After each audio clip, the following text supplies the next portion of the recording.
Alhamdulillahirabbil alamin wa bihi nasta'inu ala umuri dunya waddin.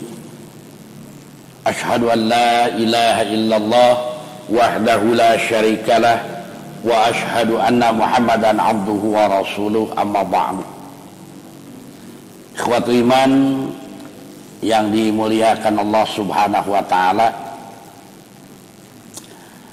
alhamdulillah pada kesempatan kali ini kita dapat kembali berjumpa di media sosial untuk melanjutkan bahasan kita yang tertunda terkait dengan saum.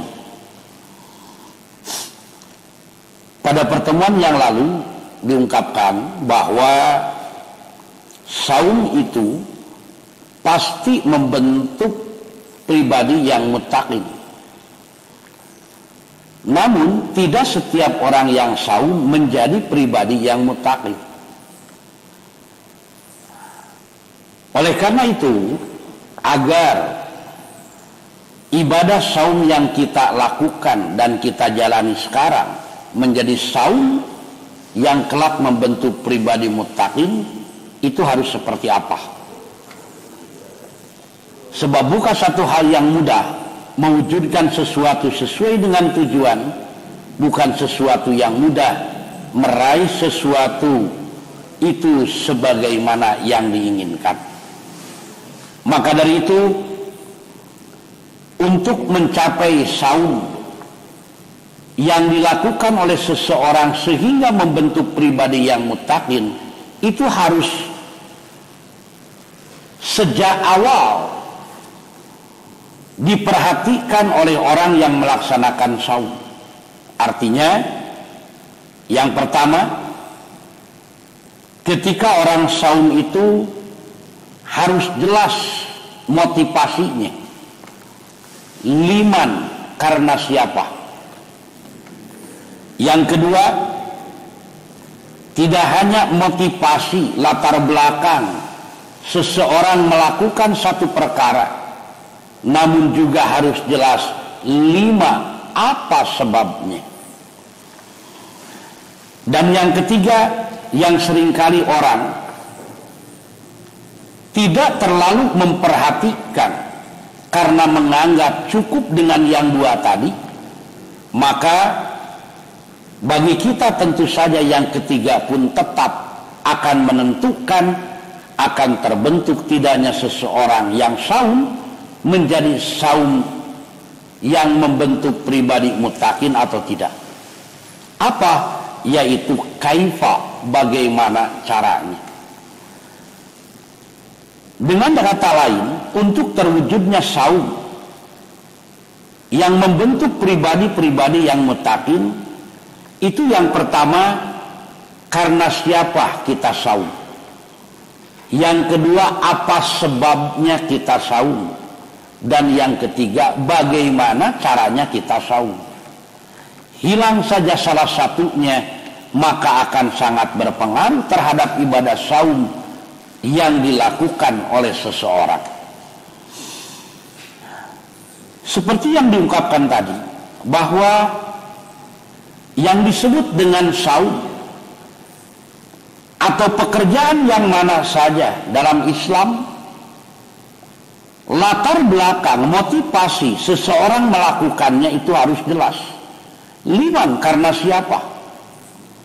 Sebab kalau tidak jelas, apalagi yang menjadi latar belakangnya bertolak belakang dengan tuntutan dari Allah dan Rasulnya, maka akan menjadi pekerjaan yang sia-sia.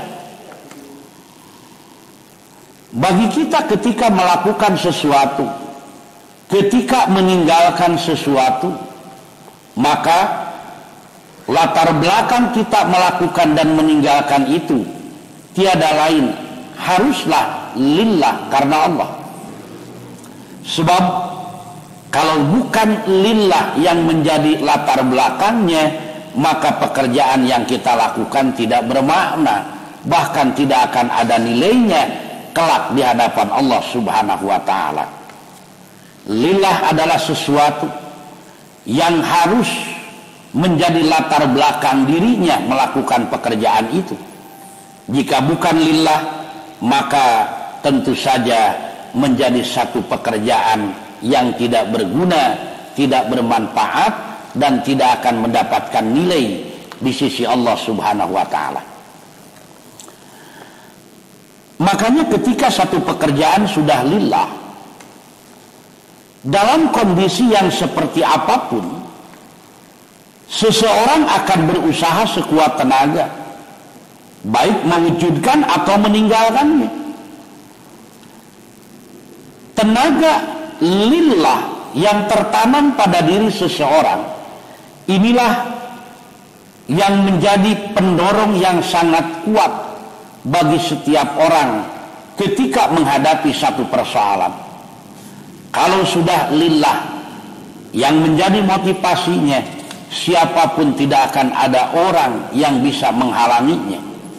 Kalau sudah lillah, seseorang melakukan satu perkara sebagai latar belakangnya, maka seberat apapun akan dilakukan oleh dirinya. Dan inilah yang paling ditakuti oleh orang-orang, yaitu orang-orang yang kufur tentang motivasi atau latar belakang seorang muslim melakukan satu pekerjaan. Sehingga dengan lillah tersebut mampu menggetarkan hati musuh-musuh Islam, padahal dalam jarak 1500 km sebelum terjadi peperangan. Kenapa? Sebab mereka sudah menyadari kalau lillah sudah menjadi pendorong, latar belakang dan motivasi seseorang yang dia itu muslim, maka apapun yang terjadi akan dia hadapi. Oleh karena itu, berkaitan dengan ibadah saum, agar ibadah saum tersebut membentuk pribadi muttaqin sebagaimana tujuan ibadah saum diwajibkan oleh Allah, maka liman karena siapa kita mengerjakannya. Oleh karena itu, wajarlah kalau dalam salah satu riwayat yang bersumber dari sahabat Abu Hurairah radhiyallahu anhu dinyatakan, an Abi Hurairah, dari Abi Hurairah, anin Nabi sallallahu alaihi wasallam, dari Nabi sallallahu alaihi wasallam qala, beliau bersabda, man shoma ramadhana, barang siapa yang saum Ramadan, yang saum Ramadan dia lakukan itu dasarnya adalah imanan wahtisaban, karena iman, yakin bahwa itu perintah Allah, wahtisaban, dan mengharapkan pahala dari Allah Subhanahu wa taala, maka ibadah saum yang seperti ini yang akan bermakna bagi dirinya. Mana sebagai buktinya? Buktinya Rasul menyatakan ketika motivasinya imanan wahtisaban lillah, karena Allah, ingin mendapat pahala dari Allah, maka sebagai buktinya adalah gufira lahu ma taqaddama min danbi, yaitu dia akan diampuni dosanya, yaitu dosa yang kecil yang telah lalu. Kenapa dikatakan dosa-dosa kecil? Karena dosa besar itu tidak ada penghapusnya kecuali harus dengan bertaubat. Nah, ikhwatul iman yang dimuliakan oleh Allah Subhanahu wa taala, berkaitan dengan motivasi ini, seringkali banyak orang menganggap cukup bahwa hanya dengan motivasi lillah, hanya sebatas niatnya orang katakan karena Allah, itu akan jadi jaminan diterimanya amal tersebut. Sering kita mendengar, sudah tidak perlu dipersoalkan, yang penting kita niatnya sama lillah, karena Allah. Tidak perlu digunjingkan, tidak perlu dibicarakan, yang penting niatnya sama lillah, karena Allah. Pertanyaannya, apa betul dengan niat karena Allah, atau motivasi yang tadi liman, karena siapa kita melakukan, dan jawabnya Allah akan menjadi jaminan diterimanya satu amal. Dalam satu kesempatan Rasulullah Shallallahu Alaihi Wasallam, beliau pernah menegur salah seorang sahabat yang beliau selesai salat. Secara dohiriyah yang terlihat, salat yang dia lakukan tidak ada yang terlewat. Artinya dari mulai menghadap kiblat, takbir, baca Fatihah, ruku, bangkit dari ruku, sujud, duduk antara dua sujud, dan kembali sujud, semuanya dia lakukan. Namun apa yang terjadi? Ternyata oleh Rasulullah Sallallahu Alaihi Wasallam dinyatakan bahwa salat yang dilakukan oleh orang tadi dianggap belum salat. Rasul menyatakan dengan sabdanya, irji' fasalli fa innaka lam tusalli. Kembali lagi engkau, ulangi lagi salat engkau, karena hakikatnya engkau belum salat. 2 kali sampai 3 kali orang itu melakukan pekerjaan salat di hadapan Rasulullah, tapi oleh Rasulullah dianggap belum salat. Yang jadi persoalan adalah bukan karena tidak rukuknya, tidak sujudnya, tapi cara ruku, sujud, dan yang lainnya dianggap belum sesuai dengan keinginan yang dicontohkan Rasulullah. Makanya oleh Rasulullah dianggap orang yang seperti itu, sekalipun dia takbir, ruku, dan sebagainya, tapi dinyatakan oleh Rasulullah, fa innaka lam tusalli, maka sesungguhnya engkau ini belum salat. Makanya dengan kejadian tersebut menjadi dalil bahwa ternyata niat, latar belakang, motivasi seseorang yang sudah benar tidak didukung dengan kaifiat yang benar, menyebabkan pekerjaan yang dilakukan dianggap belum dikerjakan. Maka dari itu tidak mustahil ketika seseorang melakukan saum, selesai saumnya diawali sejak tanggal 1 Ramadan dan berakhir di awal Syawal, dia mengakhirinya, itu sudah sesuai. Mengerjakan sehari-harinya dari mulai subuh hingga maghrib dia kerjakan, tidak ada yang terlewat.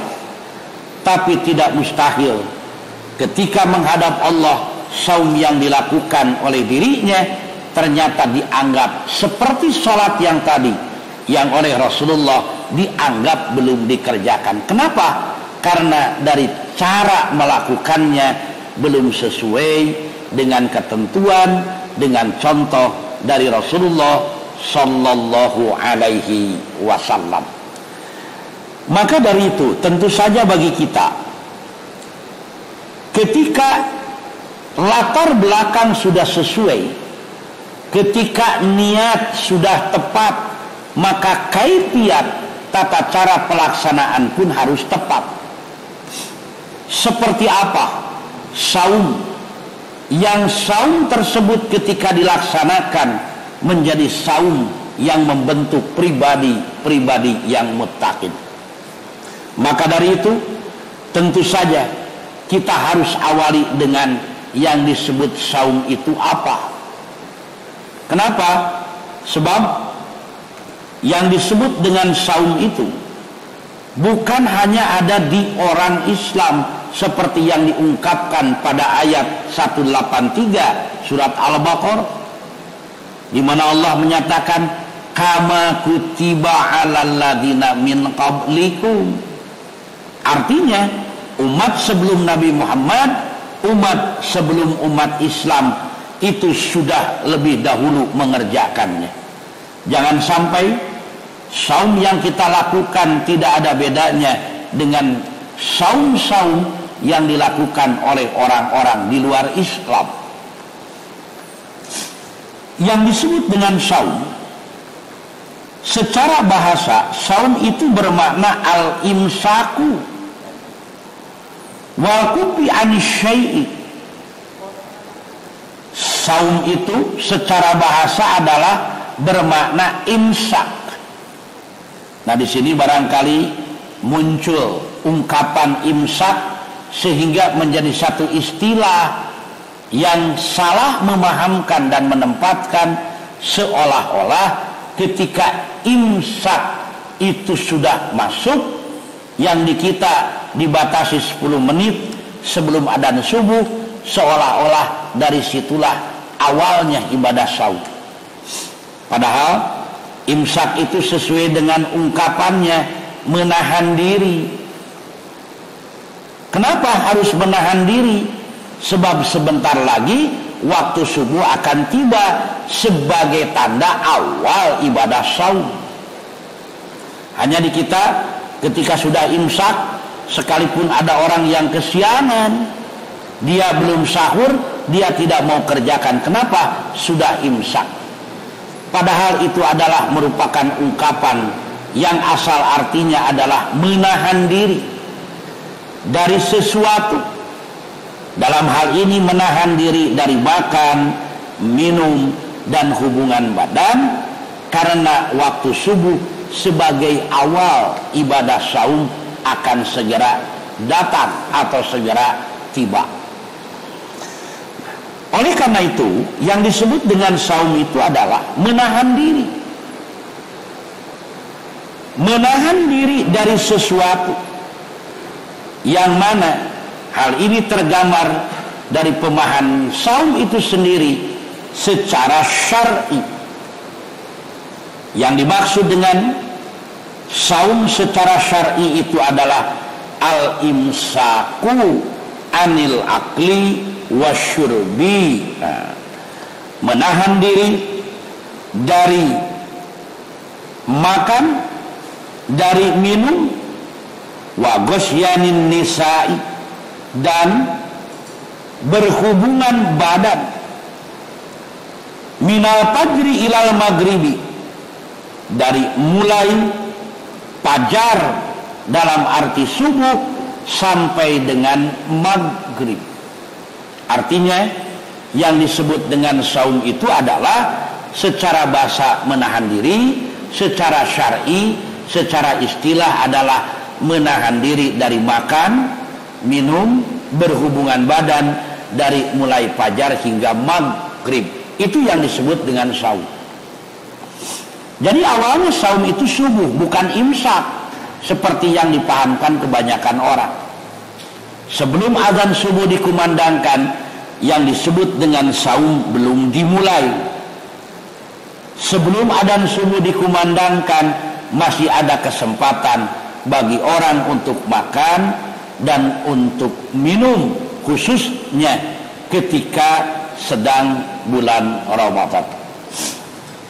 Ikhwatul iman yang dimuliakan oleh Allah Subhanahu wa ta'ala, ketika seseorang akan melaksanakan saum pun, maka dalam mewujudkannya tentu saja tidak bisa sembarangan. Waktunya sudah ditentukan, tata caranya juga telah ditentukan, bahkan sebelum saum itu dikerjakan, yaitu di waktu fajar hingga maghrib.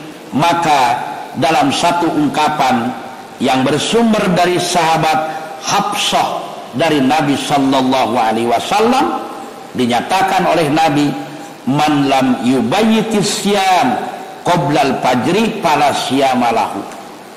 Barang siapa yang tidak tabyid, tidak menetapkan bahwa dirinya akan saum sebelum fajar, maka ketika tabyid, ketika belum ditentukan oleh orang tersebut dia akan saum atau tidak, maka ketika mewujudkan saum la siyamalahu, tidak termasuk ibadah saum yang sah dalam hal pelaksanaan.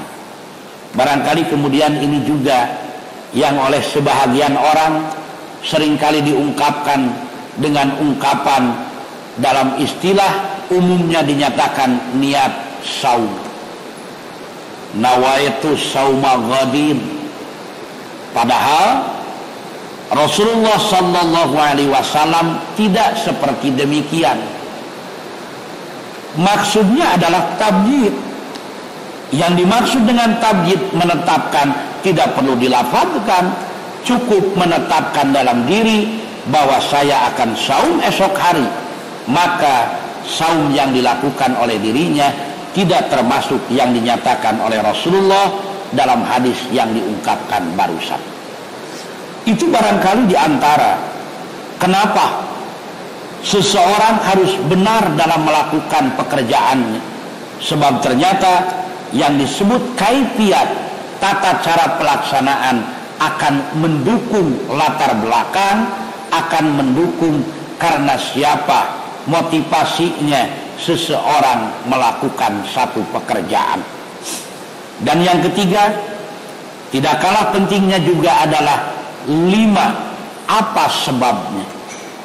Dalam arti ketika kita melakukan satu pekerjaan bukan karena banyaknya orang mengerjakan.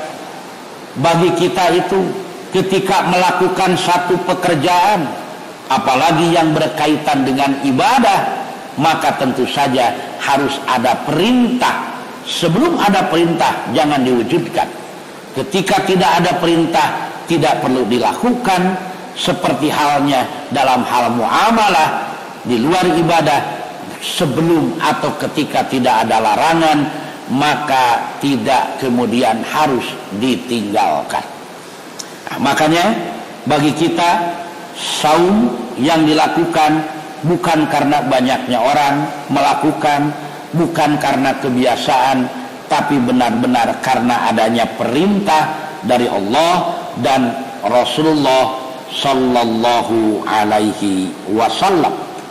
Berkaitan dengan kewajibannya sudah kita sampaikan pada pertemuan yang lalu, yaitu yang terungkap dalam ayat 183 surat Al-Baqarah.